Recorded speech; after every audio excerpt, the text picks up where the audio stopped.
মই গৌৰৱ গগৈ কেতিয়াও চিএম বুলি অসমৰ ৰাইজে কেতিয়াও মানি লোৱা নাই, নহবও। আৰু গৌৰৱ গগৈ তেওঁৰ দেউতাকতকৈ বহুত বহুত ডেঞ্জাৰ হয়। বিজেপি আমাৰ প্ৰকাশ্য শত্ৰু, কংগ্ৰেছ আমাৰ হিডেন শত্ৰু। মুছলমানৰ মাটি হিন্দু ল'ব নোৱাৰে, হিন্দু মাটি মুছলমানে ল'ব নোৱাৰে। কিন্তু মাননীয় মুখ্যমন্ত্ৰী কংগ্ৰেছৰে প্ৰডাক্ট হয়।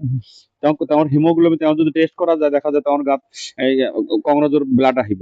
গতিকে কংগ্ৰেছ অসমৰ চৰকাৰ গঠন কৰাৰ প্ৰশ্নই নাহে। আজি তেওঁক কালি ইলেকশ্যন খেলক ধুবুৰী লোকসভা সমষ্টিত তেওঁ 100% যিমানখিনি ভোটত জিকিছিল তাতকৈ ডাবল ভোটত আহিব, মানি ফৰফিট হৈ যাব। এছাৰত ইমান ভয়ানক কাহিনী হৈছে, শংকৰদেৱৰ যিটো আদৰ্শ আছিলে সেই আদৰ্শটো নাইকিয়া হৈ গৈছে। Welcome to our interview session. আৰু আমি আজি আমাৰ লগত এজন স্পেচিয়েল গেষ্ট আছে। এনেকুৱা গেষ্ট যাক কোনো ধৰণৰ ইন্ট্ৰডাকশ্যন নালাগে। তেওঁ এনে ব্যক্তি যাক আমি ধুবুৰীবাসী প্ৰত্যেকজনে চিনি পাওঁ। তেওঁ ধুবুৰীৰ ডিফাৰেণ্ট ইছ্যুজ হওক, মাইনৰিটি ইছ্যুজ হওক, চিভিক ইছ্যুজ হওক, তেওঁ সব সময় মাত মাতি আহিছে। আৰু তেওঁ এজন এনেকুৱা ব্যক্তি যাক আমি সব সময় ইজিলি লগ পাওঁ। তেওঁ এনেকুৱা একজন ব্যক্তি যাক আমি সবে নিজৰ বুলি ভাবো।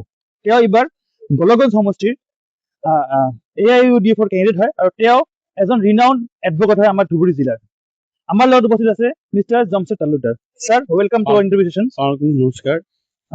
আজি আমাৰ লগত ধুবুৰীবাসী হয় আপোনাৰ কাৰণে কেইটামান আমাৰ কুৱেশ্যন আছে। প্ৰথম কুৱেশ্যনটো হ'ল যে যেহেতু সাৰ্ভিস 2026 নিৰ্বাচন ওচৰত আহিছে, আমাৰ অসমৰ মেইন ইছ্যুজবোৰ কি, যোনবিলাক আমাক যোনটো নেক্সট যোনটো চৰকাৰ আহিব যাক এইবিলাক ওপৰত বেছিকৈ পণ্ডৰ কৰিব লাগে? হয়, আপোনালোকে জানেই যে অসমত আমাৰ এতিয়া মানে কিছুমান বাৰ্নিং কোৱেশ্চন আছে, বিশেষকৈ ডিউৰিং পিৰিয়ড অফ কংগ্ৰেছ, বিশেষকৈ মই যদি মাইনৰিটিৰ হকত মই কওঁ, সেইটো হৈছে যে আমাৰ যি সময়ত আমাৰ এসময়ত আছে আমাৰ লেণ্ডৰ জমিৰ সমস্যা আছিল, পাট্টা যিবিলাকৰ চৰ অঞ্চল আছে সেইবিলাক পাট্টাৰ কেতিয়াও দিয়া নাছিলে কংগ্ৰেছ পিৰিয়ডত। তাৰপিছত আছে ডিটেনশ্যন কেম্প, যিটো আগত IMDT আছিল, সেইটো IMDT গুচি গৈ এতিয়া FT হৈছে। FT কেছবিলাক ইমান কঠিন হৈছে যে কিছুমান কেছত মানুহৰ যদিও এটা পৰিয়ালত 8জন 10জনকৈ আপোনাৰ ফেমিলি মেম্বাৰ্ছ থাকে, তাৰ পিছত এজনক নটিচ দিয়া যায়। সেই নটিচ দিয়া ব্যক্তিজনে এতিয়া হাবাথুৰি খাব লাগে, মাটি বিক্ৰী কৰি কেছ লৰিব লাগে। কেতিয়াবা কেছ বেয়া হলে আকৌ অনামল গুৱাহাটী হাইকোৰ্ট সুপ্ৰিম কোৰ্টত যাব লগা হয়। এইবোৰ ডিউৰিং লাষ্ট কংগ্ৰেছ পিৰিয়ডে এইবোৰ কৰি গৈছে, সমস্যা সমাধান কৰিব পাৰিলে, কিন্তু এইবিলাক কৰা নাই। নাজানো কি কাৰণে কৰিছে। এই মাইনৰিটিক ভোট বেংক হিচাপে ব্যৱহাৰ কৰি তেওঁলোকৰ পৰা ভোট লৈ কিনি এইবোৰ কাম কৰিছে। তাৰপিছত আপোনাৰ আহিল যে এই যে ডিটেনশ্যন কেম্পৰ কথা যিটো কৈছো, ডিটেনশ্যন কেম্পত এনেকুৱা এটা ঘৰ এইটো নাকি জেলতকৈ বহুত ভয়াৱহ। জেলত কিছুমান মেনুৱেল থাকে, কিন্তু ডিটেনশ্যন কেম্পত কোনো মেনুৱেল নাই। আৰু ভাৰতবৰ্ষ কোনো জেগাতে কোনো ষ্টেটতে তেনেকুৱা ডিটেনশ্যন কেম্প নাই। কেৱল মাত্ৰ অসমত মানে সকল্ড বাংলাদেশী বুলি কৈ কিনি তেওঁলোকক মানে তেওঁলোকৰ ভোট বেংক হিচাপে ব্যৱহাৰ কৰি তেওঁলোকক আবদ্ধ কৰি ৰাখি কিনি এটা পৰিয়ালে এজনে আবদ্ধ থাকিলে বাকীবোৰক যাতে তেওঁলোকে যাতে কংগ্ৰেছক ভোট দিয়ে, এই এনেকুৱাকৈ কংগ্ৰেছে তেনেকুৱাকৈ কৰি ঠগি আহিছে। আৰু 2011 কংগ্ৰেছে কৰিছে কি আপোনাৰ ল্যান্ড গ্ৰাবিং এক্ট 2012 হৈছে। তাৰপিছত আপোনাৰ PGR যিবিলাক ল্যান্ড আছে, সেই ল্যান্ডৰ পৰা আজি কংগ্ৰেছে সেইবিলাক আইন পাছ কৰা। আজি বিজেপি চৰকাৰে সেই হিমন্ত বিশ্ব শৰ্মা চাপি মানুহবিলাকক উচ্ছেদ কৰি আছে। কিছুমান 50 বছৰ, কিছুমান 60 বছৰ, 100 বছৰলৈকে আছে তাতে বসবাস কৰি আছে। সেই এতিয়া মানৱ সম্পদ হ'ল ডাঙৰ সম্পদ। সেই সম্পদক গুচি তাতে এতিয়া গছ গাড়িব, ঘাঁহ বনিব, জীৱ জন্তুৱে খাব, আৰু মানৱ হ'ল আচল মুকলুকাত। গতিকে চৰকাৰে উল্টা ভাৱে পিঠি দি আছে, যিখিনি কাম কংগ্ৰেছেও কৰিছে। আৰু এটা কথা যে ডিউৰিং কংগ্ৰেছ পিৰিয়ড আসামৰ কথা যদি কওঁ, 1993 নেলিৰ হত্যাকাণ্ড হৈছিলে। নেলিৰ যিটো মেছাকাৰ হৈছিল ফেব্ৰুৱাৰী মাহত 1983 চনত, সেই সময়ত কিন্তু কংগ্ৰেছ আছিলে।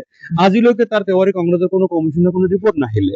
সেইবোৰ যদি দেখা যায়, তেতিয়া বহুত যদি সেই ৰিপৰ্ট যদি ওলাই, তেতিয়া জলঙাৰ মেকুৰী ওলাই আহিব। কিছুমান RSS লিডাৰ থাকিব আৰু কিছুমান কংগ্ৰেছী লিডাৰো থাকিব, যাৰ কাৰণে হয়তো ৰিপৰ্টে বাস্তৱায়িত হোৱা নাই। ইয়াৰ পিছত মোকাল মোৱা, চাউল খোৱা, বৰপেটা, বহুত ঘটনা হ'ল, বহুত ঘটনা হ'ল, বহুত ঘটনা হ'ল। তাৰপিছত হ'ল কি, তাৰপিছত মই যদি কওঁ 2012 19 জুলাইত যিটো হ'ল BTD ট্ৰেজেডি হ'ল। BTD ট্ৰেজেডি ইমান এটা ট্ৰেজেডি, 4,95,000 মানুহ, 85,000 মানুহ বেঘৰ হৈছিলে। তাৰো ঘৰ বাৰী জ্বলাই দিয়া হৈছিল। মই পাৰ্চনেলি লিগেল চেলৰ পৰা, জমিয়ত লিগেল চেলৰ পৰা এডভোকেট মোক দিয়া হৈছিলে। মই প্ৰেচিডেন্ট আছিলো, 46 নম্বৰ এডভোকেট আছিল। মই তাতে 22,000 কেছ দিছিলো। 22,000 কেছ কেম্পৰ পৰা কালেকশ্যন কৰি এগেইনষ্ট BTD দিছিলো। আপোনাৰ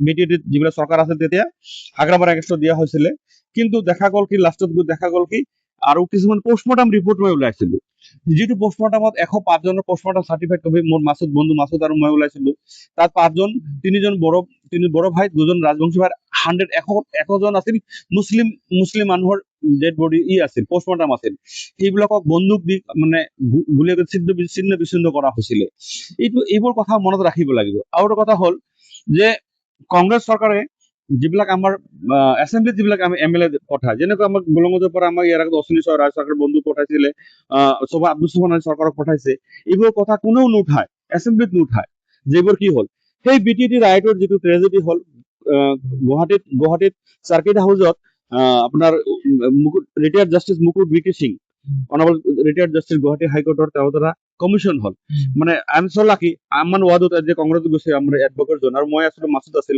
আমি ইয়াত সাক্ষী ললো কিন্তু আজিলৈকে সেই ৰিপৰ্টটো নোলাল মানে কোনে ওলাই মানে এইবাৰৰ আৰু দেখা যাব যিবিলাক কমিউনেল ৰাইটছ হৈছে অসমৰ ভিতৰত ভাৰতবৰ্ষত যিমানখিনি কমিউনেল ৰাইট হৈছে ডিউৰিং দি পিৰিয়ড অফ মানে এথনিক ক্লিনচেছ হওক ভাইলেন্স হওক গোটেইখিনি কংগ্ৰেছ পিৰিয়ডত হৈছে তেওঁলোকে কেৱল মাইনৰিটি মুছলমান মানুহখিনিক হামদৰ দেখাব খোজে আমি কংগ্ৰেছৰ হৈ আছো আমাক মুছলমানে আমাক ভোট দিব লাগে এইবোৰ কমপ্লিট মিছা কথা এইবোৰ মানে বিজেপি আমাৰ প্ৰকাশ্য শত্ৰু কংগ্ৰেছ আমাৰ হিডেন শত্ৰু গতিকে হিডেন শত্ৰুটোৱে বেছি মানে ভয়ানক হয় তেওঁ দেখা পোৱা নাযায় আৰু কথা হ'ল যে এই যে 2022 যিবিলাক আপোনাৰ হ'ল কেটেল প্ৰিজাৰ্ভেশ্যন এক্ট আইন হ'ল যিটো আইনত কি হৈছে মই মিজোৰামত গৈছিলো মিজোৰামত কি আছে আপুনি জানে মিজোৰামত হ'ল আপোনাৰ হোটেলত যিটো মেনু পাইছিলো তাত প্ৰথমতে বিফ তাৰপিছত পৰ্ক বিফ মানে গৰু মাংস তাৰপিছত পৰ্ক তাৰপিছত মাছ তাৰপিছত দালি এনেকৈ মেনু থাকে তাৰে ওচৰতে আমাৰ অসমত আমাৰ কি গো হত্যা বন্ধ হালাল কৰা বন্ধ ইভেন কোৰবানিৰ সময়তো যিটো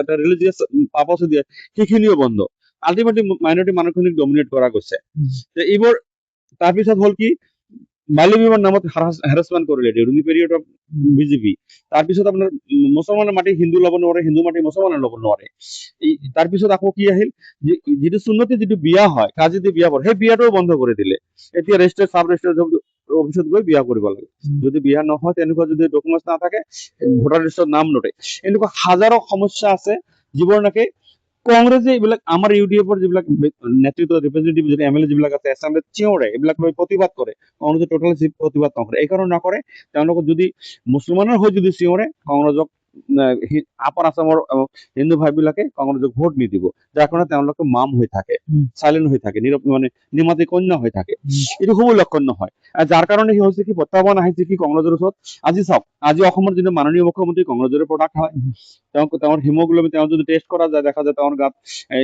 কংগ্ৰেছৰ ব্লাড আহিব প্ৰথমতে যিহেতু ৰাজনৈতিক যিটো ব্লাড আহিব কংগ্ৰেছৰ ব্লাড আহিব এনেকুৱা বহুত লিডাৰ আছে গতিকে এনেকৈ কৰি কংগ্ৰেছ নিশ্চিত হৈ গৈছে আৰু দিনে দিনে তেনেকুৱা পৰিস্থিতি গৈ আছে গতিকে মই গোলগঞ্জৰ পৰা যিহেতু মই ৰিপ্ৰেজেন্ট কৰিম এইবাৰ ইয়াৰ এটা কথা হ'ল যে গোলগঞ্জ এইটো ব্যতিক্ৰমী হয় আৰু এইবাৰ যিটো ডেমোগ্ৰাফি যিটো আছে সেই ডেমোগ্ৰাফি যেতিয়া কৰিছে আমাৰ ইয়াতে বিজেপি লিডাৰে কৰিছে কি নিজাববীয়াকৈ বনাই লৈছে মানে 25-30 হাজাৰ হিন্দু ভোট মানে অলপ বেছি কৰি লৈছে যাতে তেওঁ বিজেপি কেণ্ডিডেট ইয়াৰ পৰা জিকে কিন্তু মোক হিন্দু ভাইবিলাকে বিজেপি বহুত ভেটাৰান লিডাৰে কৈ আছে যে আপুনি যদি আহে আপুনি যদি ৰিপ্ৰেজেন্ট কৰে গোলগঞ্জৰ পৰা আপোনাৰ ক্ষেত্ৰত কোনো আপোনাৰ পলিটিকেলৰ চাপ নাহিব এজ এন হিউমেন বিং মোক চবে চাপোৰ্ট কৰি আছে আৰু মই আশাবাদী যে যিহেতু অশ্বিনী ৰয় চৰকাৰ এবাৰ আছিলে তেওঁ কি কৰিছে না কৰিছে গুণাগুণে ৰাইজে সেইটো বাই EVM সেইটো দিব কিন্তু কংগ্ৰেছৰ ইয়াৰ পৰা যোনে MLA আছিলে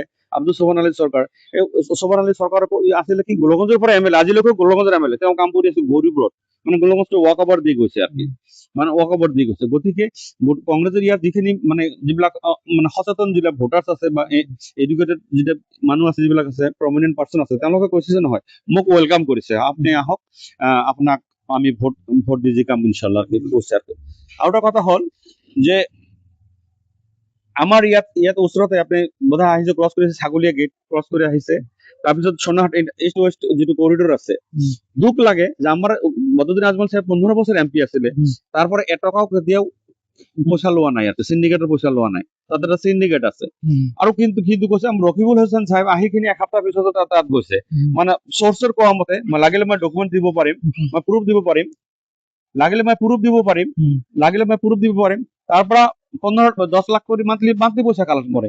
কংগ্ৰেছ লিডাৰৰ কিছুমান আছে, বিজেপি লিডাৰৰ নাম আছে, মই এতিয়া নাম নকওঁ, লাগিলে আমি চেলেঞ্জ কৰিলে মই নাম ক'ব পাৰিম কোনে পইচা দিয়ে। গাড়ী অনাৰ্ছ বিলাকে পৰে, এটা কৰি ট্ৰাক যেতিয়া বাংলাদেশত সোমায় 10,000 কোটি টকা তেওঁলোকক চিণ্ডিকেটত দিব লাগে আৰু 10,000 টকা তেওঁলোকৰ লাভ হয়। এটা গাড়ী লাখ লাখ টকা খৰচ কৰি ষ্টাফ ড্ৰাইভাৰ আৰু হেণ্ডিমেন খৰচ কৰি তেওঁলোকৰ পইচা নাথাকে, যাৰ কাৰণে 4,500 গাড়ী আছিল গোলগঞ্জত, আজিৰ দিনত গাড়ী আছে প্ৰায় 250 গাড়ী আছে। বাকী গাড়ী বিলাক EMI দিব নোৱাৰে। শিক্ষিত ল'ৰা ছোৱালী যিবিলাক মানে ল'ৰা পঢ়া শুনা চাকৰি নাই, দেউতাকে মাটি বাটি বিক্ৰী কৰি সেই পইচা দিছে, গাড়ী কিনিছে, আজি EMI দিব পৰা নাই, যিহেতু চিণ্ডিকেটৰ পইচা দিব লাগে। মোৰ এটা সেইটো চেলেঞ্জ যে যিবোৰ গাড়ী তেনেকুৱা অনাৰ যিবিলাক আছে, আপোনালোকে মই আহিলে ইনশাল্লাহ কাকো 1 টকাও দিব নালাগে। মইতো জিন্দগীত টাচে নকৰো, কিন্তু আজিলৈকে মই সোনাহাটে যায়ে পোৱা নাই, যদি সেইবোৰ টাচ নকৰো। গতিকে তেতিয়া হলে আমাৰ গোলগঞ্জ সমষ্টিত বহুত ভাল চলিব। আৰু কথা আছে, ইয়াৰ এডুকেশ্যন যিটো আছে, বেকৱাৰ্ড যিবিলাক গাঁও আছে, এডুকেশ্যন ভালকৈ প্ৰভাৱ হোৱা নাই। মেডিকেলৰ কথা আছে, ৰাস্তা ঘাটৰ কথা আছে, চৰ অঞ্চল বিলাক ৰাস্তা ঘাট বা বিজুলী বাতি বা আপোনাৰ চলাৰ এইবিলাক চিষ্টেম বিলাক যিবিলাক থাকিব লগা নাই, আমাৰ ইয়াৰ পৰা IPS এজনো ওলোৱা নাই। ধন্যবাদ আমাৰ এইটো যিটো য'ত আছো, আমাৰ ইয়াতে আমাৰ ভাইটি নুৰুদ্দিন এডিশ্যনেল ডিষ্ট্ৰিক্ট এণ্ড সেচন জাজ হৈছে, এইটো আমাৰ গৌৰৱ হয় গোলগঞ্জ সমষ্টিৰ। এনেকুৱা আমাৰ ডাঙৰ ডাঙৰ আৰু ভাল ভাল মানুহ আহিব লাগে। প্ৰডাক্টিভিটি ইয়াত ক্ষমতা আছে, কিন্তু চৰকাৰী ভাৱে হওক বা MLA যিবিলাক হওক, কিছুমান গৰীব ল'ৰা ছোৱালী আছে, পঢ়া শুনাত বহুত ভাল, তেওঁলোকে অলপ গাইড যদি কৰে, স্কলাৰশ্বিপৰ কিবা ব্যৱস্থা কৰে, সেইখিনিতো স্কুলত দিয়ে, কিন্তু চৰকাৰী ভাৱে যদি সেইবিলাক কোনোবা MLA বা ৰিপ্ৰেজেন্টেটিভ যদি তেনেকুৱা কৰে, দেখা যাব গোলগঞ্জ সমষ্টিৰ পৰা IPS, EPSC বহুত মানুহ ওলাই আহিব আৰু কি। হয় স্যাৰ, আপুনি এজন হাইলি এডুকেটেড মানুহ, আপুনি এজন MA LLB, আপুনি আজিৰ পৰা নহয় লাষ্ট বহুত বছৰৰ পৰা, বহুত ডেকেজৰ পৰা আপুনি এডভোকেচি কৰি আছে। চ' আপুনি মাইনৰিটিজ ইছ্যুজ বহুত দূৰ ক'লে, হয়, ইছ্যু বহুত দূৰ ক'লে, কিন্তু সলিউশ্যন কেনেকুৱা ধৰণৰ হ'ব? সলিউশ্যন আছে যে অহাবাৰ 2026 যিটো বিধানসভা নিৰ্বাচন হ'ব, যিটো নিৰ্বাচনত কংগ্ৰেছে মুঠাই চিট নাপাব। আপোনালোকে জানে যে ৱেষ্ট বেংগলত যিটো হৈছে, ৱেষ্ট বেংগলত কি হৈছে, ৱেষ্ট বেংগলত বিহাৰত মাত্ৰ 6টা চিট পাইছে কংগ্ৰেছে। গতিকে কংগ্ৰেছ অসমত চৰকাৰ গঠন কৰাৰ প্ৰশ্নই নাহে। যদি অসমত চৰকাৰ এইবেলি যেতিয়া চৰকাৰ হ'ব, হয়তো বিজেপিৰ বহুত ষ্ট্ৰং প্ৰবাবিলিটি আছে, হয়তো এবছলুট নাপাবও পাৰে। আমি আশাবাদী আমাৰ 35টা চিট দিব, ইয়াৰ ভিতৰত আৰু বেছি চিট দিব আমাৰ দলৰ সুপ্ৰিমো বদৰুদ্দিন আজমল সাহেব বেছি চিট দিব পাৰে। যদি সেইবিলাক যদি বেছিকৈ যদি আপোনাৰ দিয়ে, মেজৰিটি মানে ছেকেণ্ড অপজিশ্যন আমি থাকিম, অসমৰ দিছপুৰত ছেকেণ্ড অপজিশ্যন আমি থাকিম। আৰু আমি যদি ছেকেণ্ড অপজিশ্যন থাকো, তেতিয়া আমাৰ চেলেঞ্জ বিলাক থাকিব, যোনে চৰকাৰ হওক, ছেকেণ্ড অপজিশ্যন আমি, চেলেঞ্জ থাকিব। এই যে যিবোৰ আইন হৈছে, কিছুমান সেইবিলাক কলা আইন বুলি ক'ম, যিবোৰ আইনৰ আওতাত আহি খিনি যিবোৰ কিছুমান আইন হৈছে, আজিলৈকে সেইবোৰ আপিল হোৱা নাই। আইন আপিল হ'ব লাগিছিল, চেলেঞ্জ হ'ব লাগিছিল, চেলেঞ্জ কৰা নাই। কংগ্ৰেছ আছে, তেওঁলোকে বোলে CM বোলে গৌৰৱ গগৈ বোলে CM বনাব, সপোন দেখি আছে। আৰু গৌৰৱ গগৈ তেওঁৰ দেউতাকতকৈ বহুত ডেঞ্জাৰ হয়। কিয়নো গৌৰৱ গগৈ তেওঁৰ দেউতাকতকৈ বহুত ডেঞ্জাৰ, এই কাৰণে ডেঞ্জাৰ হয় যে ক'ৰবাত যদি ইভিকশ্যন হৈছে, গৌৰৱ গগৈৰ কিয় এটা আশা নাই, হিন্দু মানুহ বিলাক তেওঁক ভোট নিদিব। আৰু কোনোবা ষ্টেটত দেখা গৈছে যে কোনোবা মুছলিম মানুহ, মিয়া মানুহ যদি তাতে থাকে, যদি গামোচা দিব, তাক আঁতৰাই দিয়া হৈছে, তুমি তাত নাযাবা। লাজ লগা কথা। এনেকুৱা মেণ্টেলিটি লৈ আহিব নালাগে। দেউতাকৰ গাত যিটো ব্লাড, তাতো ইয়াৰ ডাবল ব্লাড আছে। মই কওঁ ইয়াৰ গাত নতুন প্ৰজন্মতো ডাবল ব্লাড আছে, যাৰ কাৰণে এইবোৰ লৈ নাহায়। যদি ৰাজনীতি ৰজাৰ নিচিনা নীতি হ'ব লাগিব, ৰয়েল হ'ব লাগিব, তেনেহে ৰাজনীতি কৰিব পাৰিব। এইবোৰ লৈ খালি ফাটা লেকচাৰ মাৰি লাভ নাই, ফাটাকৃষ্ট হৈ লাভ নাই। গতিকে মই গৌৰৱ গগৈ কেতিয়াও CM বুলি অসমৰ ৰাইজে কেতিয়াও মানিও লোৱা নাই, নহ'বও। এই কাৰণে ভাবিছে CM ৰ ল'ৰা CM হ'ব, সেইটো ৰাজনৈতিক নহয়তো, এইটো ৰজা চিষ্টেমেটিক নাইতো, এইটো ডেমক্ৰেটিক চিষ্টেমটো, ৰাজপুত্ৰ নহয়তো তেওঁ। আজি আমি এইবাৰ দেখিছো যিটো লাষ্ট ইলেকশ্যন গ'ল, যোনটো MP ইলেকশ্যন গ'ল, এইবাৰ আমাৰ মৌলানা আপোনাৰ বদৰুদ্দিন আজমল, আপোনাৰ তেওঁৰ চুপ্ৰিমো, তেওঁ এটা ৰেকৰ্ড, তেওঁৰ এজন যোনে ৰকিব উলিয়ান আছে, তেওঁ ৰেকৰ্ড ভোট জিতিছে। তো এইটোৰ কাৰণ এনেকুৱা হ'ব পাৰে নেকি যে মানুহে UDP পৰা আঁতৰি গৈছে? নহয়, সেইটো আছিল কাৰণ নাছিল। সেই সময়ত কংগ্ৰেছ বিলাক ভোট পলাৰাইজ কৰিছিল, কি তেওঁলোকে সপোন দেখিছিল ৰাহুল গান্ধী কেন্দ্ৰীয় হ'ব, প্ৰাইম মিনিষ্টাৰ হ'ব। গতিকে আমি ইয়াৰ পৰা এটা চিট বদৰুদ্দিন আজমলক 15 বছৰ দিলো, এইবাৰ নিদিওঁ। গতিকে আমি একচত্ৰিত ভাৱে তেওঁলোকে কংগ্ৰেছ চৰকাৰ গঠন কৰিব, কিন্তু তেওঁলোকে সেইটোতো নহল। আৰু তেওঁ আহি খিনি বহুত দাম্পালি মাৰি কৈছিল, মই মাইনৰিটিৰ হকত যুঁজ শেষ বিন্দু ৰং লাগিছে চুচুৰি মই মানিটো হৈ কামত যাম, কিন্তু তেওঁ এজন মই অকৃতজ্ঞ এণ্ড অপদাৰ্থ আৰু মানে তেওঁ এজন MP, যে তেওঁ আজিলৈকে যিমান য'ত উচিত হৈছে ক'তো যোৱা নাই, তেওঁৰ ফেচবুক আপোনালোকে হয়তো মিডিয়াতো চোৱা নাই, তেওঁৰ ফেচবুকতে যোৱা নাই, প্ৰটেষ্টো কৰা নাই আৰু কি। অথচ কৈছে সেইবিলাক কৈ আভুৱা কিছু মন্তব্য দি কিনে তেওঁ ভোটো লৈছে। আৰু তেওঁ ইমান মানে শুনা পাইছো যে মই দেখি গৈছো তেওঁ হায়াৰ ছেকেণ্ডেৰী পাছ, কেনেকে বা হায়াৰ ছেকেণ্ডেৰী পাছ কৰিছে মই নাজানো, মই সেইটো লৈ নাযাওঁ। তেওঁ দিল্লীত গৈ কিনে প্ৰথম যিটো ছেছন হৈছিলে পাৰ্লিয়ামেণ্টত, প্ৰথম কৈছে কেৰামৰ কথা কৈছে। আৰে আপোনাৰ কেৰামৰ কথা পঠাই দিয়া নাইতো ধুবুৰী পাৰ্লিয়ামেণ্টৰ মানুহে।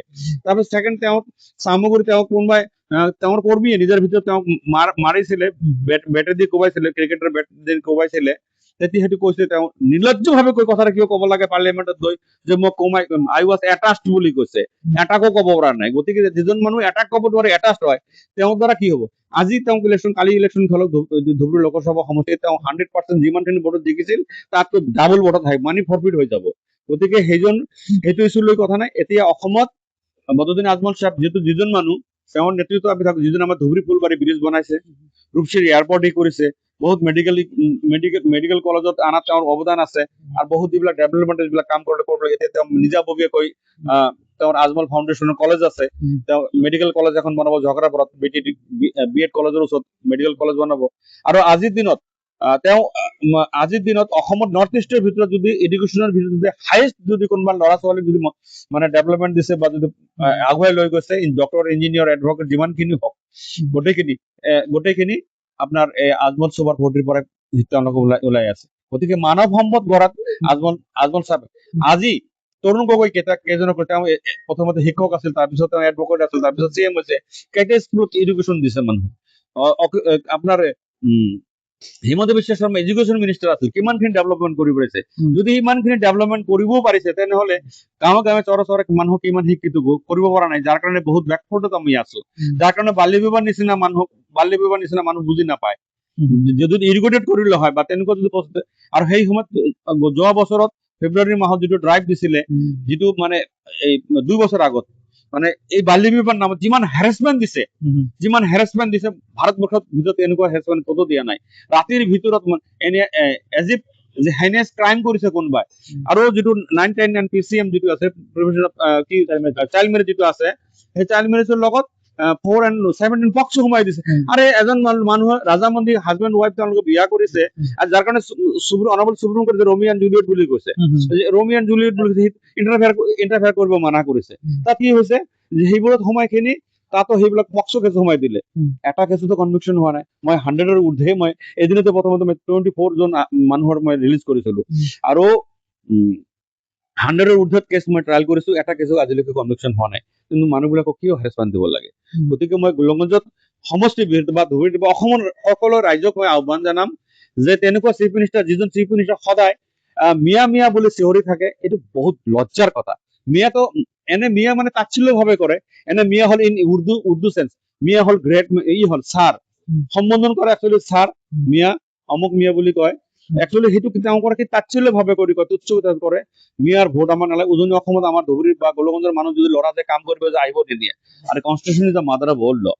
এই কনষ্টিটিউশ্যনৰ আণ্ডাৰত আমি চবেই চলো, কিন্তু ইয়াৰ পৰাই আমাৰ ল'ৰা যাব খাটি খাব যায়, তাতে কাম কৰিব নিদিয়ে। তাতে কিছুমান ৰাখি থৈছে চকল কিছুমান উগ্ৰ জাতীয়তাবাদী সংগঠন ৰাখি দিছে, যিবোৰ হেৰাচমেণ্ট খাব লাগে। এইবোৰ কথা আমাৰ গোলগঞ্জৰ, মই বিশেষকৈ গোলগঞ্জৰ কথা কম, গোলগঞ্জৰ প্ৰত্যেকজন ৰাইজ এইবিলাক সচেতন হ'ব লাগে যে কিয় আমাক তেনেকৈ হেৰাচমেণ্ট কৰে। আৰু এইবোৰ মই চেলেঞ্জ কৰিম। আৰু এটা আছে, নতুন আহিছে, SR দিছে। SR ইমান ভয়ানক কাহিনী হৈছে, ৰাতাৰাতি মোৰ গাঁৱৰ যিটো ঘৰ আছে, মোৰ পাৰ্চনেল যিটো ৱাৰ্ড আছে, মোৰে ভাতিজী, মোৰ সৰু ভাইটি হালাগুৰি কলেজৰ প্ৰফেচাৰ আব্দুল জলিল তালুকদাৰ ফিলচফি ডিপাৰ্টমেণ্টৰ হেড হয়। তাৰে ছোৱালী কটন কলেজ ইউনিভাৰ্চিটিত পঢ়ে, গুৱাহাটীত পঢ়ে, ফিলচফিত ভাল মাৰ্ক পাইছে, MA কৰি আছে, মাষ্টাৰ্ছ কৰি আছে। শামীম আখতাৰ ওৰফে মেৰী, তাৰ নামতে নোটিছ দিছে, অবজেকশ্যন দিছে নহয়। ৰামচন্দ্ৰ ৰায় বুলি এজন ল'ৰা অবজেকশ্যন দি দিলে জিনঘাটাত।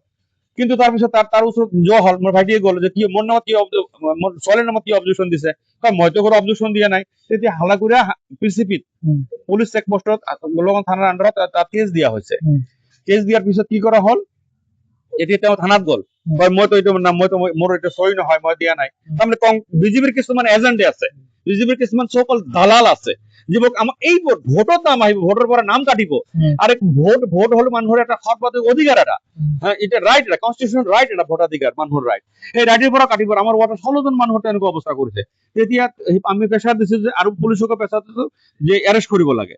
আৰু গতিকে মই ধুবুৰী ডিষ্ট্ৰিক্টৰ সুপাৰিনটেণ্ডেণ্ট আৰু ডিচি মহোদয়ক মই কৈছো, এজ এ ৰিটাৰ্ণিং অফিচাৰ হ'ব, তেওঁ যিহেতু এতিয়া ইলেকশ্যন ডিক্লেয়াৰ কৰা নাই, গতিকে এইবোৰ যিবিলাক ভুৱা যিবিলাক অবজেকশ্যনকাৰী হৈছে, এইবোৰ ভুৱা মানুহবিলাক এৰেষ্ট কৰিব লাগে।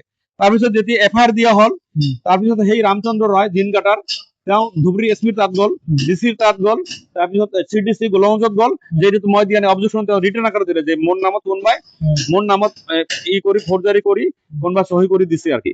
চহী কৰি দিয়াৰ পিছত তেতিয়া কৈছে যে হয় ঠিক আছে, আপুনি যোৱা কোনো অসুবিধা নাই। তাৰপিছত যোৱাকালি আকৌ সেইটো নেটত দেখা যায় ডিলিট মাৰি দিছে। এনেকুৱা কিয় কৰিব লাগে? আমি ফেচ কৰিছো, যাৰ কাৰণে ফেচ কৰিছো কাৰণে সেই ডিলিট দিছে। যিবিলাক সহজ সৰল মানুহ ক'তো যাব নোৱাৰিব, সেইবোৰ কি হ'ব? মই এই আপোনালোকৰ পডকাষ্টৰ জৰিয়তে মই কৈ দিছো, ধুবুৰীৰ গোলগঞ্জৰ CDC, ধুবুৰীৰ SP আৰু ডিচিকো কৈ দিছো, এনেকুৱা যদি কপি হয়, গতিকে আপুনি একশ্যন লওক। যদি একশ্যন যদি নলয়, তেনেহলে আমি আমাৰ UDF ৰ বেনাৰত আমি DC, SP, CDC আমি গণতান্ত্ৰিক ভাৱে, ডেমক্ৰেটিক ভাৱে আমি আন্দোলন কৰি এইবিলাক আমি প্ৰটেষ্ট কৰিম। আৰু যোনে মানুহ এইবোৰ কৰিছে তেওঁলোকৰে নাম উল্টো কাটি দিব লাগে, যাতে মানুহক এই হেৰেছমেণ্ট দিব নালাগে আৰু।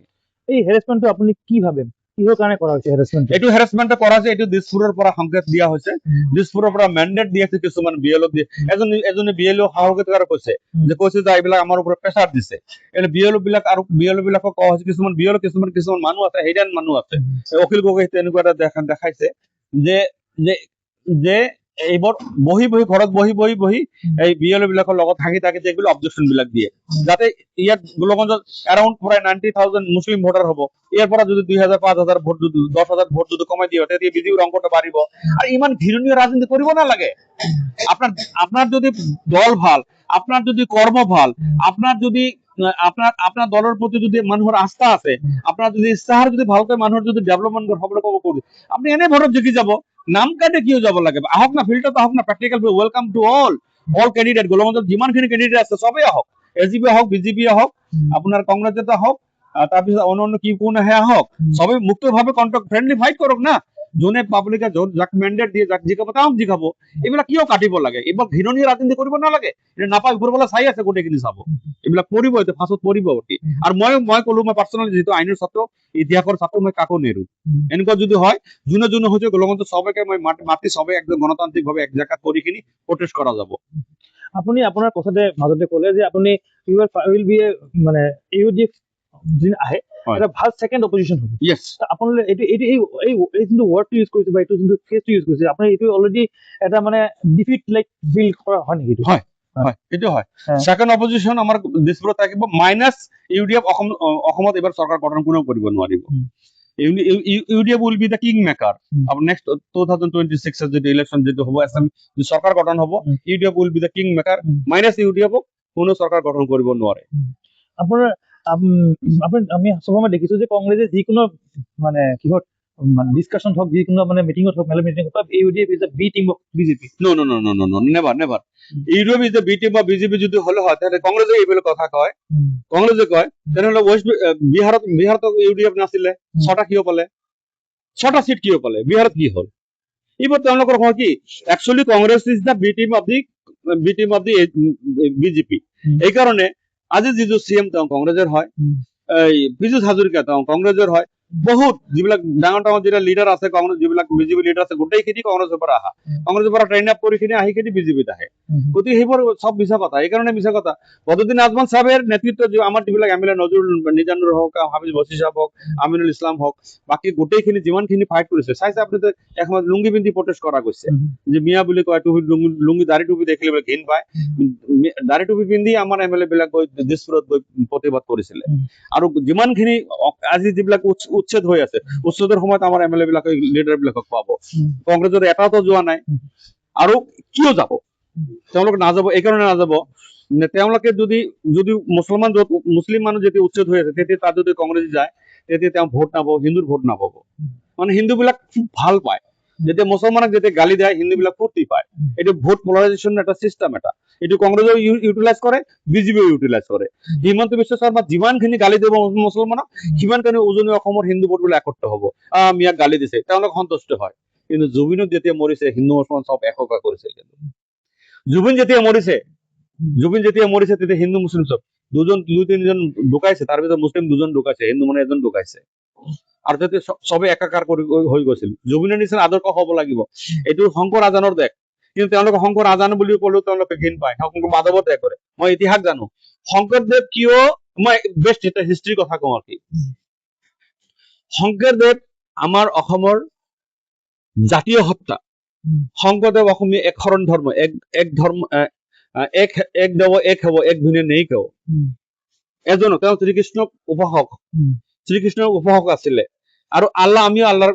উপাসনা কৰো একে কথা জয় গুৰু শংকৰ নাহি পাম তহৰে নিজৰ বাৰু কৰহ প্ৰণাম এইটো গুৰু মন্ত্ৰ দেৱ দেৱীৰ কোনো পূজা নাই আজি কি হৈছে অসমত সেই যে শংকৰদেৱৰ যিটো আদৰ্শ আছিলে সেই আদৰ্শটো নাইকিয়া হৈ গৈছে আজি উন্মাদ হৈ গৈছে RSS বিজেপিৰ উন্মাদ হৈ গৈছে তেওঁলোকে কিমান ভাতৃ সংগঠন কিছুমান বনাইছে উন্মাদ হৈ গৈছে সেইদিনা খ্ৰীষ্টান ধৰ্ম ৱৰ্ল্ডৰ ভিতৰত ফাৰ্ষ্ট লাৰ্জেষ্ট মানুহ আছে ছেকেণ্ড মানে ফাৰ্ষ্ট আমি ইছলাম এক আল্লাহ আমি আল্লাহক বিশ্বাস কৰো ৱৰ্ল্ডৰ টপ ধৰ্ম ইছলাম আছে তাৰপিছত মানে যেহেতু ৰিলিজিয়াছ চেণ্টাৰ তাৰপিছত খ্ৰীষ্টান ধৰ্ম মানুহ ৱৰ্ল্ডত বেছি আছে সেইদিনা নলবাৰীৰ খ্ৰীষ্টান মানুহবিলাক আহিব 25 ডিচেম্বৰ আহিছিলে খ্ৰীষ্টান ধৰ্মৰ বস্তুবিলাক ভাঙি চুৰি দিয়া গৈছে কিয় তাৰমানে এই কাৰণে আৰু শংকৰদেৱৰ কথা কিয় কৈছো শংকৰদেৱ যেতিয়া ধৰ্ম প্ৰচাৰ কৰিলে তেতিয়া হল কি আমাৰ এই অসমৰ কিছুমান ব্ৰাহ্মণবাদী গঢ়ি উঠিল যে নহয় মানে বামনতে ভাত নোহোৱা হ'ব স্পষ্ট কথা এইটো মোৰ কথা নহয় মই একদম চন তাৰিখ গোটেইখিনি আৰু গুগলত মাৰক যে হোৱাই শংকৰদেৱ ৱাজ ফ্লিট ইয়াৰ পৰা কিয় কোচবিহাৰ এই মধুপুৰ সত্ৰ কিয় গৈছিল এইটো গুগলত মাৰিলে গুগলে কৈ দিব মোৰ কথা নহয় আৰু মোৰ ইতিহাসত মই গোটেই পাইছো ডক্টৰ আমাৰ ইউনিভাৰ্চিটিৰ আমাৰ আছিল ছাৰ আছিল আমাৰ তেওঁৰ যিটো SK বৰপূজাৰী কিতাপত গোটেইখিনি কথাখিনি আছে হিষ্ট্ৰীত আছে মই ইতিহাসৰ ছাত্ৰ গুৱাহাটী ইউনিভাৰ্চিটিত যে কি হৈছে যেতিয়া ব্ৰাহ্মণবাদী যদি বাঢ়ি গ'ল ব্ৰাহ্মণ বিলাকে ভাবিলে যে এই শংকৰদেৱেতো এক ধৰ্ম প্ৰচাৰ কৰি আছে সেইটোতো নহব তেতিয়া তেওঁৰ ওপৰত অত্যাচাৰ কৰা হ'ল তেওঁৰ জোঁৱাই আছিল ছোৱালী বিয়া দিছিলে সেই জোঁৱাইৰ ওপৰত তেওঁক ভুৱা কেছত ফাঁচাই দিয়া হ'ল তেতিয়া শংকৰদেৱ দেখিলে যে মোৰ ইয়াত আৰু অসমত আৰু মোৰ স্থান নাই তেতিয়া এই ধুবুৰী দি আহি আমাৰ এই ধুবুৰী দি আহি ছত্ৰচাল ভনীৰ বিয়া হৈছে এই বক্সিয়াত ছাগলীদি গৈ কোচবিহাৰ মধুপুৰ সত্ৰত গ'ল কোচবিহাৰৰ ৰজা নৰনাৰায়ণ তেওঁক আশ্ৰয় দিলে কোচবিহাৰ ৰজা আশ্ৰয় দিলে যে আপনি কত অসমত যাব নালাগে আপনি এখানেই থাকেন আমাদের এখানেই থাকেন তার লগত আৰু এজন কথা আছে চান্দ গোহাঁই বা চান্দ খা বুলি কয় তেওঁ আছিল কোচবিহাৰ ৰজাৰ দৰ্জী আছিলে তেওঁ মিয়া মানুহ আছিলে আজি মিয়া যে চিঞৰে তেওঁ আছিল মিয়া আছিল বাংলা ভাষী মিয়া মানুহ একদম কাষ্ট মিয়া মানুহ আছিল তেওঁলোকে যিটো কথা বেংগলী স্পিকিং পূৰ্ব বেংগলী মানুহবিলাকক মিয়া বুলি কয় তো আই অলছ কমিউনিটি ফ্ৰম মিয়া বা গৌৰৱে কওঁ মই গতিকে সেই চান্দ হাই কৰিলে কি সেই শংকৰদেৱৰ শিষ্য হল যে তেওঁ ভাবিলে যে তেওঁতো এক ঈশ্বৰৰ কথা কয় আমিও এক আল্লাহৰ কথা কওঁ গতিকে এওঁৰ লগত মোৰ বহুত মিল আছে বাকী কাকো পূজা পাতল নকৰে তেতিয়া তেওঁ আহি ছত্ৰচাল আৰু পাটবাউসী বৰপেটাৰ পুৰণা নাম হল পাটবাউসী সেই পাটবাউসীত গৈ তাত থাকিলে এওঁ ৰন্ধা বঢ়া খোৱা শংকৰদেৱক গোটেইখিনি এওঁৱে কৰিলে তেতিয়া আকৌ যেতিয়া বেক কৰি আহিল ধৰ্ম প্ৰচাৰৰ কাৰণে আহিল তেতিয়াও আকৌ এই যিবিলাক ব্ৰাহ্মণবাদী বিলাক মানে গজি উঠিল যে নহয় ইয়াক থাকিব দিয়া নহয় শেষ বয়সটো 120 বছৰ বয়সত এই কোচবিহাৰ মধুপুৰ সত্ৰত তেওঁৰ শেষ নিশা ত্যাগ কৰে ইতিহাস আমি জানো গতিকে অসমৰ আজি যিটো পৰিৱেশ কৰিছে শংকৰদেৱে আৰু যিটো আজান চাবে আছিল তেওঁ এক আল্লাহৰ কৰিছিল যিটো হাজত তেওঁক আল্লাহ প্ৰেৰণ কৰিছিল তেওঁ এজন চুফি এজন সাধক আছিল এজন ৰাইটাৰ আছিলে তেওঁ মানে হিন্দু মুছলিম চবক একত্ৰিত কৰি গৈ যাৰ কাৰণে অসমখনক শংকৰ আজানৰ দেশ বুলি কয় আজিৰ দিনত সেই শংকৰ আজান দেশ হৈ হোৱা নাই মিয়া আহিব মিয়া কাটিম ফালিম ঢাল তৰোৱাল ওলাব কি ওলাব আৰে ভাৰতীয় সংবিধান আমাক জাগা দিছে আমি ইয়াৰ পৰা কতো নাযাওঁ আৰু বাংলাদেশেৰ যেটো ইস্যুৰ কথা মই যদি কব খোজো আপনাৰ বাংলাদেশ ইস্যুটো হৈছে যে 17 to 25 মাৰ্চৰ পৰা কোনোবা যদি আহিছে তেওঁক ইয়াৰ পৰা যাব লাগে। ময়ো 100% আছো, তাৰ পিছত কোনোবা থাকিব নালাগে। কিন্তু এনআৰচি কিয় নহল? এনআৰচি এই কাৰণে নহল, এনআৰচিৰ ভিতৰত 19 লাখ মানুহৰ নাম আবদ্ধ হৈছে, এইবোৰ ডিক্লেয়াৰ দিয়া নাই। 15 লাখে তাৰ ভিতৰত হিন্দু কমিউনিটিৰ মানুহ হ'ব, 5-4 লাখ হ'ব মুছলিম মানুহ, চবেই অভিজিৎ শৰ্মাই কৈ দিছে। গতিকে সেইবোৰক যদি চালি জাৰি দেখা যায় 4 লাখ মানুহ গোটেইখিনি ডকুমেণ্টছ ঠিক আছে, কিছুমানৰ নামৰ ভুল হৈছে, ডকুমেণ্টছ বিলাকত ভুল হৈছে, নাম আহি যাব, 15 লাখ ক'ত যাব? সেই 15 লাখ মানুহ যদি ভোট কাটা যাব, যাৰ কাৰণে কৰিলে কি সেই যে কা আন্দোলন কিবা কিবি কৰি সেই চিটিজেনশ্বিপ এমেণ্ডমেণ্ট কৰি 2014 আহি পিছত আহিলেও বোলে তেওঁলোকৰ নাগৰিকত্ব দিয়া হ'ব, একমাত্ৰ ভোটৰ বেংকৰ কাৰণে। আজি জনগাঁথনি যিখিনি হৈছে, আজি ইয়াৰ জন্মগ্ৰহণ 50 বছৰ 100 বছৰ আগৰ জনমানুহ যিটো সমাজেৰ যেটা জনগাঁথে যিটো সামাজিক যেটা বিন্যাস যিটো সবৰে ভাল থাকিব, দেশৰ প্ৰতি তেওঁ লয়েল থাকিব। আজি 5 বছৰ পৰা 10 বছৰ আগৰ পৰা বাংলাদেশৰ এজন মানুহ আহিলে তেওঁ আহি এই সমাজত কেতিয়াও ভাল নাথাকিব, কিয়নো তেওঁৰ ইয়াত নাৰী পতন, আমাৰ জন্ম হোৱাৰ পিছত নাৰী কাটি দিয়ে যে জমাই এই মাটিত আমাৰ এই নাৰী পতনো আছে, পতিত হোৱা আছে, কিন্তু তেওঁৰ কিন্তু বাংলাদেশত পতিত হোৱা আছে, পাকিস্তানত পতিত হোৱা আছে, আফগানিস্তানত পতিত, কাবুলত পতিত হোৱা আছে। গতিকে তেওঁ যেতিয়া সপোন দেখে আফগানিস্তান আৰু বাংলাদেশৰ সপোন দেখিব। আপুনি চাব, আপুনি যদি আমেৰিকাতো যায়, আপুনি যেতিয়া সপোন দেখিব, যেতিয়া আপুনি সপোন দেখিব নিজৰ এৰিয়াৰ খিনি দেখিব। কিন্তু আপুনি সৰু বেলি ক'ত খেলিছে, চাইল্ডহুড ক'ত আপোনাৰ আছিল, তেতিয়া সেই তাৰে আপুনি সপোন দেখিব।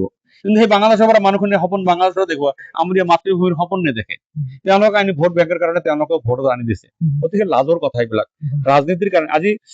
আজি আমাৰ লোকাল মানুহখিনি থকাৰ আমাৰ জাগা নাই, আৰু ইমান লাখ লাখ বাংলাদেশৰ পৰা মানুহ আনি ইয়াতে জাগা দিব, জাগা দিব। গতিকে আমাৰ জনগাঁথনিটো নষ্ট হ'ব।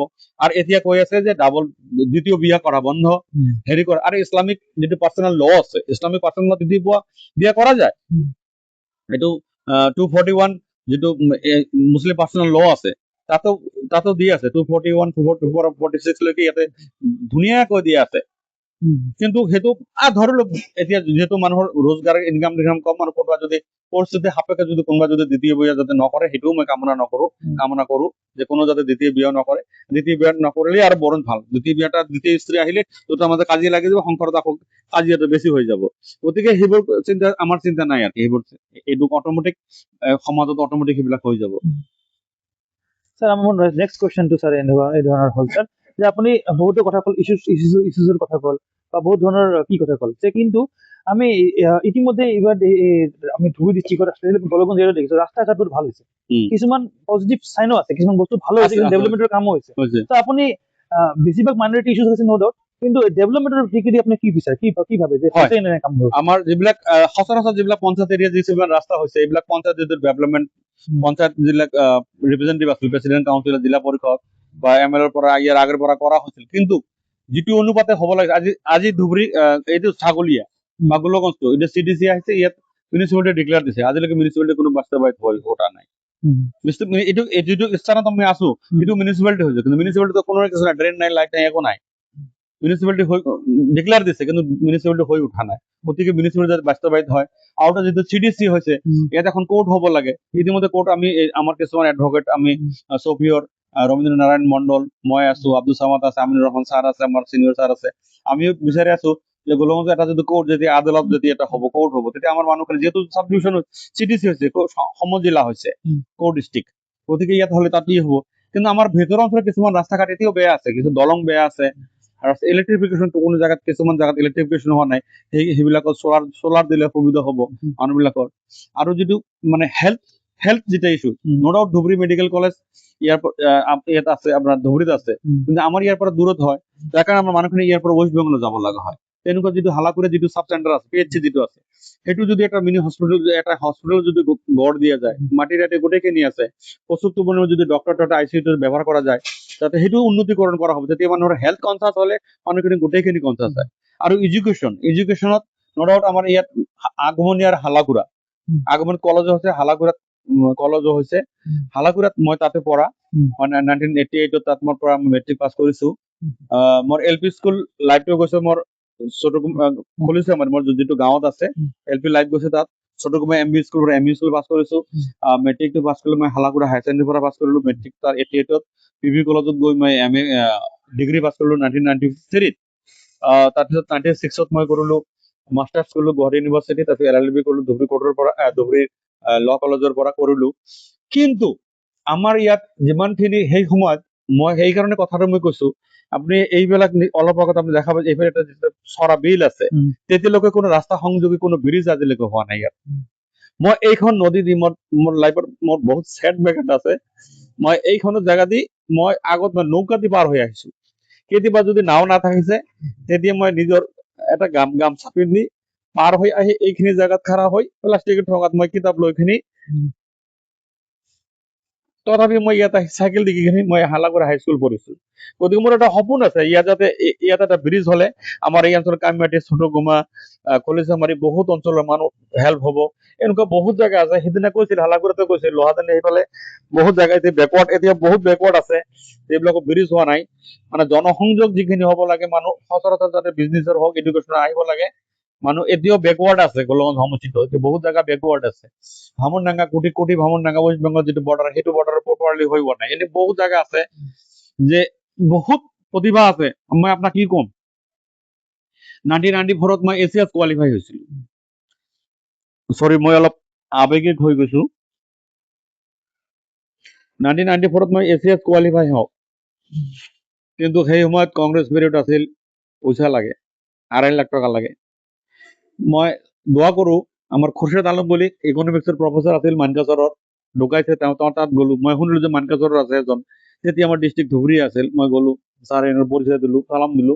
তেওঁ তেতিয়া গাড়ীগাঁৱত থাকিছিল, তেওঁৰ ঘৰত গলো।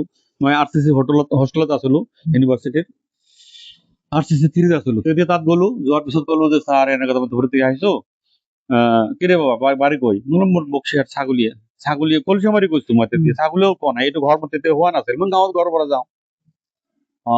ধুবুৰী ডিষ্ট্ৰিক্ট, হ্যাঁ। তুমি বলো যে মই ACS পৰীক্ষা দিছো, মোৰ ফাইনেলত মোৰ কোৱালিফাই হৈছো। এতিয়া ভাবা আছে, চবে কয়, মোৰ হোষ্টেলৰ বহুতে ল'ৰা আমাৰ বন্ধুবিলাক কয় যে তাত গ'লে কিন্তু পইচা লাগিব। তখন তাকে হয় রে বাবা, পয়সা তো লাগবে, 2.5 লাখ করে নে। তা তুই যখন আসছিস, মোর চাইখিনি গম পাইছে যে এনেকে কই, তুই যখন আসছিস রে বাবা, মোর পয়সাটা মোক না লাগে, 50,000 না লাগে, তুই 2 লাখ টাকার ব্যবস্থা করিস, তো চাকরিটার ব্যবস্থা করে দিম মেলা। কলগঞ্জ থেকে তেতিয়ালৈকে এছিয়াছ কোনো পোৱা নাছিলে। তেতিয়া মই ঘৰত আহিলো, দেউতাকক কলো, আমার ক্যাপাসিটি নাছিল পয়সা দিয়ার। মানে সেই মত 1 লাখ টাকা সংগ্রহ করা আমার কারণে বহুত জটিল কারবার আছিল। যাৰ কাৰণে মোৰ ACS নহল। মই তেতিয়াৰ পৰা মই তাৰপিছত আহি MA পাছ কৰি আহি কলেজত সোমালো, চাৰিআলি জুনিয়ৰ কলেজত সোমালো। তাত 6 বছৰ চাকৰি কৰিলো ফেঞ্চাৰত, 1 পইচাও পোৱা নাযায়।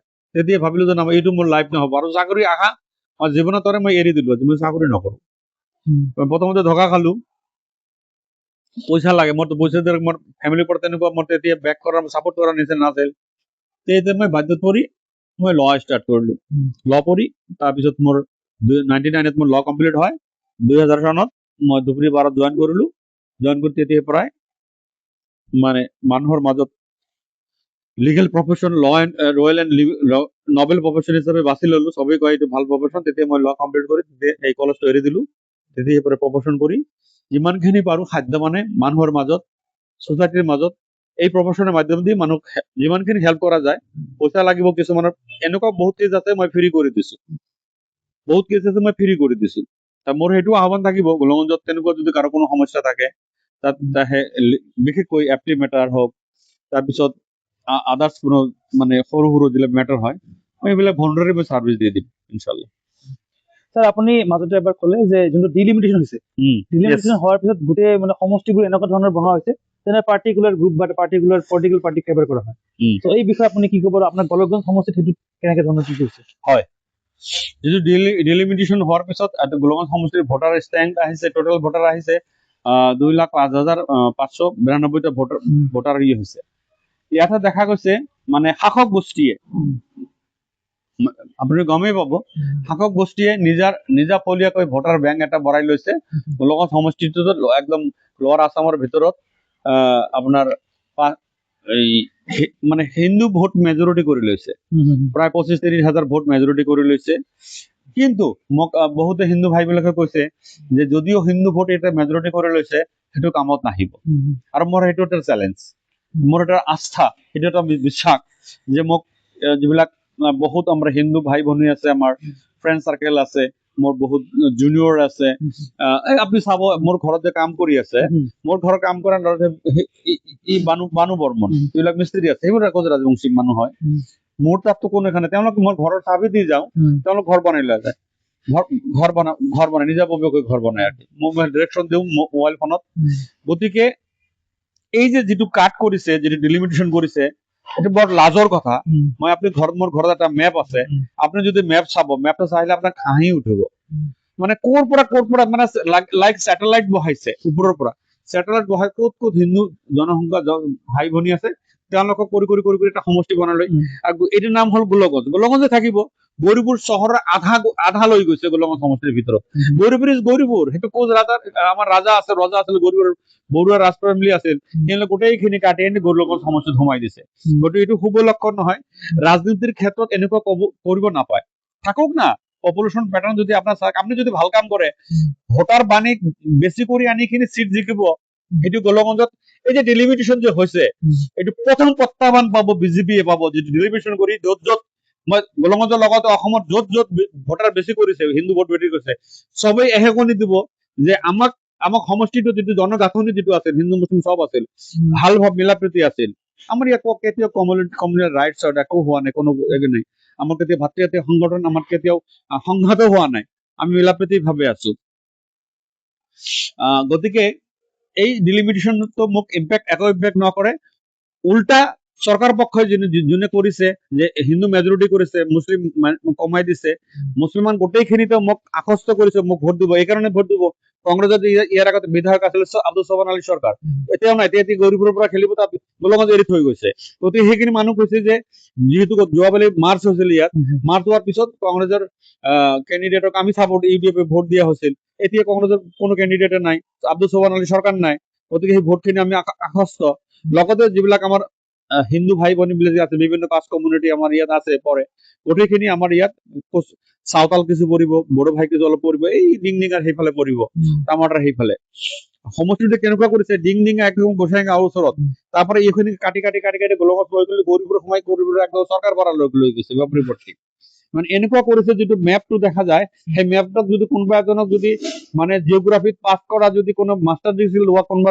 ষ্টুডেণ্ট যদি যে গোলগঞ্জৰ এটা মেপটো আঁকাই দিয়া তুমি কেতিয়াও নোৱাৰিব এনেকুৱা মেপটো কৰিছে এইটো আমাক যাৰ কাৰণে আমি গোলগঞ্জ সমষ্টিত ডিলিমিটেশ্যন কৰাৰ পিছত আমাৰ ইউডিএফৰ ফেভাৰ হৈছে এইটো আপোনাৰ ভালে কথা ক'লে আৰু লগতে মই এটা কথা সুধিব খুজিছো যে আপুনি বহুত ধৰণৰ আপুনি এতিয়ালৈকে বহুত ধৰণৰ কথা ক'লে বা কি ক'লে আপুনি ধুনীয়া এটা কথা কৈছে যে যোনটো মানে পুলিচৰ কথাটো কৈছিলে বা আপুনি লিগেল ফ্ৰী চাৰ্ভিচৰ কথা কৈছিল সেই সময়ত দেখা পাওঁ যে বহুত সময়ত যে আমাৰ যিবিলাক বহুত সময় ইলিগেল এৰেষ্টটো হয় is it somehow related to politics yes হয় এইকাৰণে হৈছে এসময়ত আজি 2-3 বছৰ আগত হৈছিলে আমাৰ এজন অধিবক্তাক এৰেষ্ট কৰিছিলে জুনিয়ৰ অধিবক্তা ধুবুৰী থানাৰ অন্তৰ্গত মানে কলেজ টিউপিত নাথ বুলি এজন কলেজ টিউপিৰ এজন আছিল পুলিচ অফিচাৰ আছিলে দীপজ্যোতি নাথ তেওঁ কৰিছিল এৰেষ্ট কৰিছিল আমাৰ জুনিয়ৰ ল'ৰা এজনৰ কাজিনক জেঠা ল'ৰাক এৰেষ্ট কৰিছিল ৰাতিত তেতিয়া তেওঁৰ সেই ল'ৰা তেওঁৰ মানে ককাইৰ সৰু ল'ৰাটা ক্লাছ 9 পৰা ল'ৰা তাত দেউতাকক চাব গৈছে সেই সৰু বাচ্চাটোকো আটক কৰি থৈছিল তাৰপিছত যেতিয়া সেই আমাৰ এডভকেট জন গ'ল জুনিয়ৰ ল'ৰাজন গ'ল যেতিয়া চাবলৈ গ'ল তেতিয়া তেওঁকো আটক কৰা হৈছিল আৰু হেণ্ডকাপ দিয়া হৈছিল advocate John is the first class citizen of India যেতিয়া তেওঁক এৰেষ্ট কৰা হ'ল তেতিয়া সেইটোলৈ প্ৰতিবাদ হ'ল মই কোৰ্টত যোৱাৰ পিছত যেতিয়া কোৰ্টে মাতিলে যে আয়োজনক মাতিব লাগে আয়োজন আনড্ৰেছত আছিল মানে ড্ৰেছ নাছিল আৰু কি চিভিল ড্ৰেছত গৈছিল অথচ পিস্তল আছিল তেতিয়া গৈ সেই আমাৰ এডভকেট জনকো তেতিয়া ওচৰতে মাৰিব খুজিছিলে যে তাক হাতত কোবাইছিল স্কেলেৰ দি তেতিয়া তেওঁ কৈছিলে যে মোক কৈ দিলে মই তেতিয়া প্ৰটেষ্ট কৰিলো যে আপুনি এডভকেট এজনক এৰেষ্ট কৰিছে এডভকেট হেণ্ডকাপ দিছে আকৌ তেওঁক মাৰিছে কিমান সাহস ক'ৰ পৰা পালে আপুনি তেতিয়া মোৰ লগত অলপ তৰ্কযুদ্ধ হয় মোক পিস্তল দি গুলিয়াব ধৰিছিলে তেতিয়া ময়ো তেওঁক মানে চেষ্ট কৰিছিলো চেষ্ট কৰাৰ পিছত তেতিয়া যেতিয়া এটা হুলস্থুল পৰিৱেশ হয়। গতিকে এনেকুৱা বহুত ক্ষেত্ৰত আছে যে কিছুমান ইলিগেল এৰেষ্ট হয়, আৰু কিছুমান ইলিগেল এৰেষ্ট হয় আগতে আছিল 41 CRPC নোটিচ দিব লাগে। উম, হা, সেইবোৰ অনাবল সুপ্ৰিম কোৰ্টৰ যিটো আৰ্নেষ্ট কুমাৰৰ যিটো আছে, BNS বেলেগকৈ হৈছে। কিছুমান অবৈধ কিছুমান এৰেষ্ট হয়, আৰু দেখা যায় কিছুমানে যে ড্ৰাগছৰ ব্যৱহাৰ কৰে, উম, ড্ৰাগছ ডিলাৰ আছে যিবিলাক উম, ডিলাৰ আৰু পেডলাৰ মাজত পাৰ্থক্য আছে। যিবিলাক ডিলাৰ এইবিলাক ৰৌ বুৰালি হয়, উম, আৰু যিবিলাক পেডলাৰ কিছুমানে খায় বা কিছুমানে কনজিউম কৰে, খায় সৰু সুৰা, সেইবোৰক নধৰি যিবিলাক কৰে কি যে কিছুমান হয়তো খায়, সেইবোৰক ধৰি বেছি কৰি বেয়া কেছত ইলিগেলি বহুত কেছত ফচাই দিয়ে। উম। এইবোৰ হ'ব নালাগে। মোৰ কুৱেশ্যনটো আছিলে যে এই যে কিছুমান ইলিগেল এৰেষ্ট এইবিলাক পলিটিকেলি মটিভেটেড হয় নেকি? ইয়েছ, 100% হয়। কি ধৰণৰ হয়?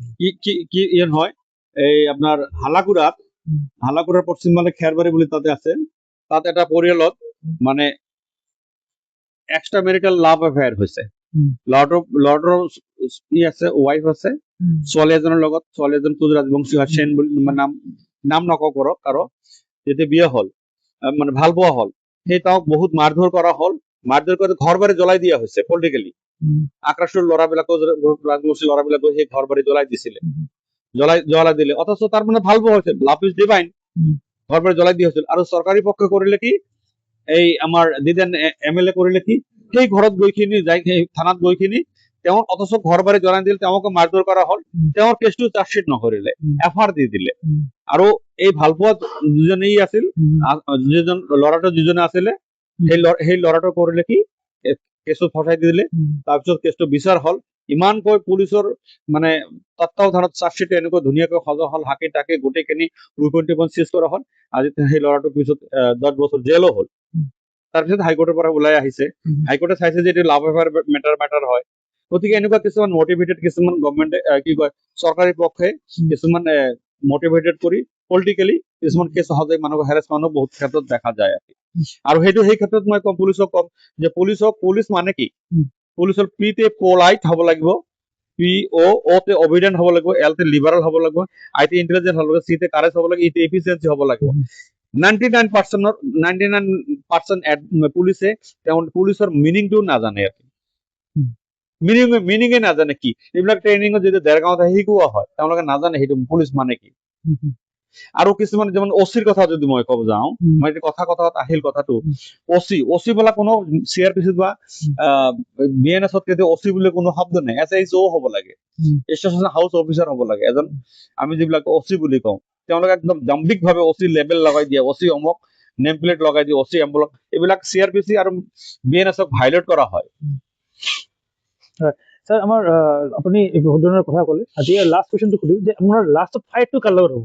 আপোনাৰ যোনটো সমষ্টি আছে, যোনটো আপোনাৰ ঘৰ ছাগলীয়াত, হয়, আপোনাৰ যিবিলাক আপোনাৰ ৰাইভেলি মই দেখিছোঁ বেছিভাগ ঘৰ আপোনাৰ ঘৰৰ ওচৰে পাজৰে, আৰু আপোনাৰ যিবিলাক কি থাকে সমষ্টি হৈছে, আপোনাৰ ইতিমধ্যে কৈছে কিন্তু ডিলিমিটেশ্যন হয়, কিন্তু সমষ্টিটো মানে ভাঙি দিছে। ত' বৰ্তমান আপোনাৰ ফাইট কাৰ লগত হ'ব? আপুনি কাক মেইন অপজিশ্যন বুলি ভাবে? মই এতিয়া মেইন অপজিশ্যন, মোৰ BJPৰ লগত মোৰ ফাইট হ'ব।